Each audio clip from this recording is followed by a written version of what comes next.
Welcome back. So this is the last example I'll be solving on indices. So I think with all the old videos we've done on indices, I think this has been helpful. So if there are questions you feel like you're unable to solve, reach out to me. I'm willing to help. You understand? And if you are just joining us today, please go to our previous video and watch the videos under indices. Thank you. Now let's come to the last question, which is evaluate 2 divided by 64 over 125 raised to the power of minus 2 over 3. Minus 2 over 3. When you see all these kind of questions in the exam, don't be afraid, don't be scared. They are just simple. Just calm down and apply the methods of indices. They are not hard.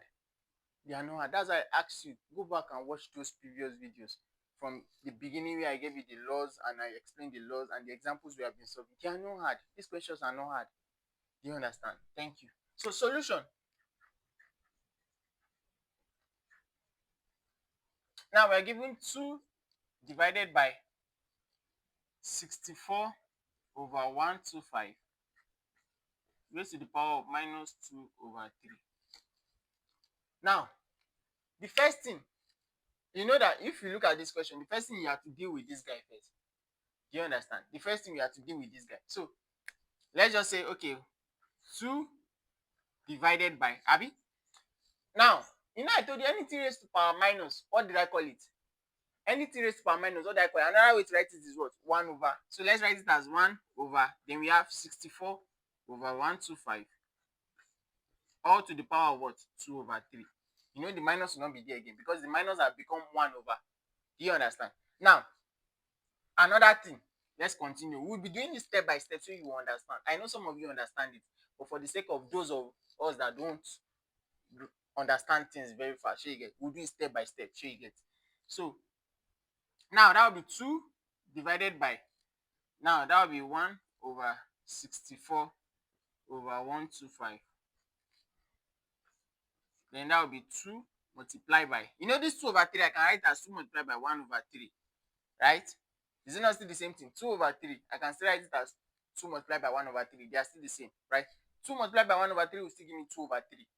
Now, you know I told you anything raised to power 1 over 3. What do I say with this? Now, let's say 2 divided by 1 over, anything raised to power 1 over 3, what do we call it? Cube root, right? Don't forget to, it is cube root. And that will be 64 over 125. Then let's put the square outside. Let's put it outside. So we'll not rush things too fast. Let's put the square outside. Now, this cube root now, you know, I can still say that, okay, 2 divided by 1 over, you take your own cube root. Cube root of 64, then cube root of 125, right? Or square. Is it not still the same thing? You take your own cube root. You take your own cube root. I just separated it. Now, what do we now have? We'll be having, let me write it here. 2 divided by, here will now be 1 over cube root of 64. Cube root of 64 will be what? That's, what can we multiply in 3 places? In 3 places that will give us 64. What can we multiply in 3 places? That's 4, right? That's 4. That's 4 in 3 places is what? 64.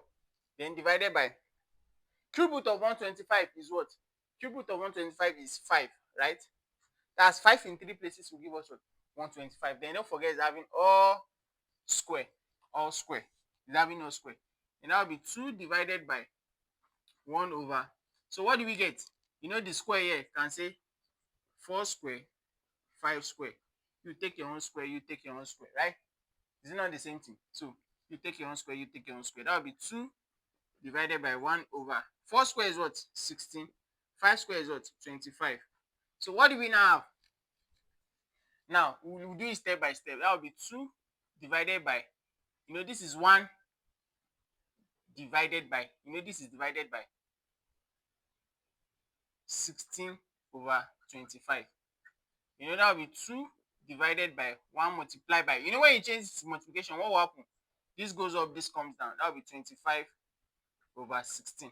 So that will be 2 divided by 25 over 16. Now, let's apply the same thing again here. Let's apply the same thing here again. You know, that will be 2 multiplied by, when you change it to multiplication, what happens? This one goes up, this one comes down. That will be 16 over 25, right? So 2 times 16 will give us what? That will give us 32 over 25. And that's the final answer. This is very, very simple. That's just how we get the answer. Please don't forget to subscribe, like, and share this video. Thank you.